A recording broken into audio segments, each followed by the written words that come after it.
Hi everybody, welcome back to my channel.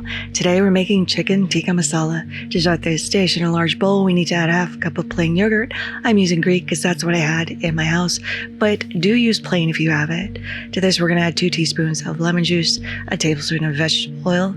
I've also minced up a 2-inch piece of ginger and 6 cloves of garlic, and that is also 1/8 of a teaspoon of cayenne pepper and 1 teaspoon of garam masala. We're going to mix this in until all those spices are incorporated into our yogurt.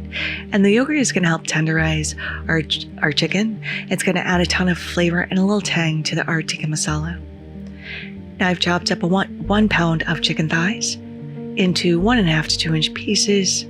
I'm using chicken thighs because they don't dry out as quickly as chicken breast.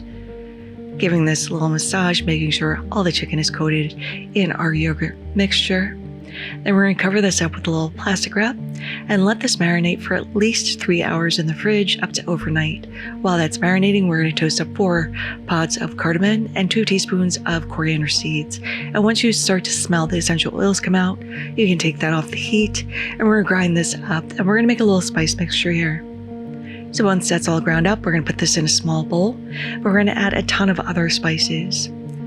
2 teaspoons of turmeric, 1 tablespoon of garam masala, which you can find in your grocery store, 1 teaspoon of cumin. That is coming up next. And last but not least, 1/8 of a teaspoon of cayenne pepper. Now I've minced up a 1.5 piece of ginger and diced up 1 medium onion. We also need 6 more cloves of garlic, along with 1 tablespoon of paprika. Now in a large heavy bottom pot over medium-high heat, we're going to add in 2 tablespoons of vegetable oil and 2 tablespoons of ghee, which is simply clarified butter if you can't find ghee in your grocery store. Now we're going to batch cook our chicken thighs. That means we don't want to overcrowd the pan because we want little brown bits on this, little char marks, because it's going to add so much flavor. It's going to form this beautiful fond on the bottom of your pot.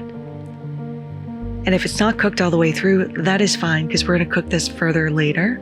And this is why I encourage you to use chicken thighs for this, because they don't overcook as quickly as chicken breast and dry out. So once everything is batch cooked, we can take that out. And we're going to add in our ginger and our onions. And we're going to let that cook for about 7 minutes. I've added in half teaspoon of kosher salt. And we want these to caramelize really well.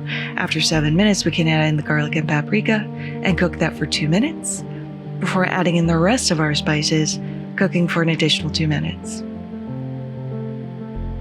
We really want to toast these up. Next, we need to add in 1 2/3 cup of water and 1 2/3 cup of tomato puree.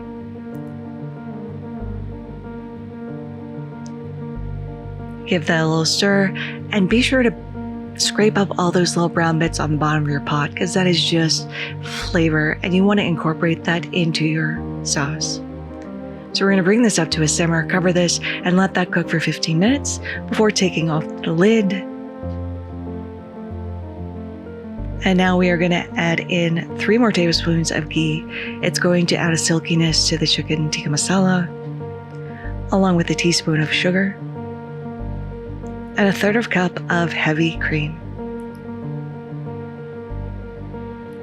Give that a little mix. We're going to add back in our chicken. Sorry if you can hear my little puppy snoring next to me. She's fast asleep while I'm editing this video. Give this a little taste for seasoning. Add a pinch more salt. Stir again. And now we can add back in all of our chicken along with any of the juices that have collected. And we're going to simmer this until our chicken is cooked through. Now to plate, I've just put this in a small bowl or a large bowl with some rice, basmati rice, and we're going to garnish with a little cilantro, and this is looking delicious. Now let's go ahead and give this a taste. The chicken thighs are still juicy, tender, and so full of flavor. They've picked up all the spices. There's a creaminess from the ghee, from the cream. This is absolutely wonderful, warming, and delicious. and I really do hope you all try to make this in your home. But there it is, chicken tikka masala. Thank you so much for spending some time with me today. I really do appreciate you.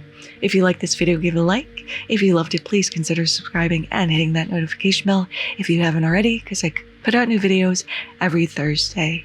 Thank you so much again, and until next time, happy cooking.